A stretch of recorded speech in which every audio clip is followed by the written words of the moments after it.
feel that it's hard to see that when you get older, when you mature, when you heal, you see that your family system, your extended family system is sort of like this shared projection, and you project as a family what's in your DNA, this code that is specific to your family and your lineage, that is based in whatever traumas, whatever chains are in this code that is the exact same in everyone in your family. And it's weird when you start to embody your true self. It's almost like, I kind of feel like a code breaker in a way in my family too, because it's like when a family's like, oh, you know, I was the first one to go to college in my family.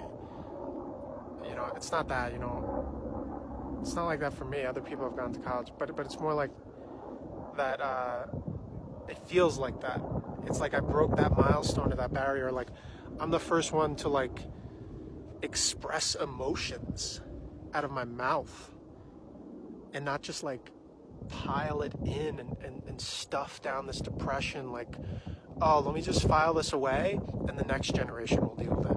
Because your family probably, if that's an issue, they were doing that 20 generations back. Your grandfather and his grandfather and his grandfather and his grandfather.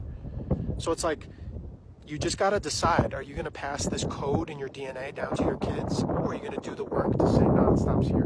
My kids aren't going to have what I had. I don't care what I have to do. I'll do anything. But it's just not going to happen. I think I made that decision maybe when I was in an ayahuasca ceremony or in a mushroom experience, because you just sort of know. You just sort of know in those moments. They make it crystal clear, those teachers, those plant teachers, those medicines.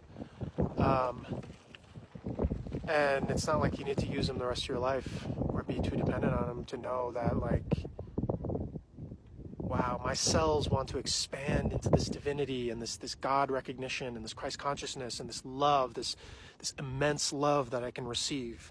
But what if your family was like, no, you're not supposed to receive love. Don't receive love because you have to work harder and beat the shit out of yourself internally to get a good career and get a good wife and get a good status.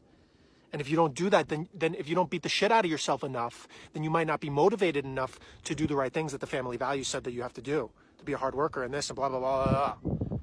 So, like, oh no, I'm a child of God. That's why I deserve love. I deserve love because I'm a child of God. Not because I get some super fucking cultural construct and, like, beat the shit out of myself and be internally miserable and constipated emotionally and have all these surface level things, but not actually be internally happy.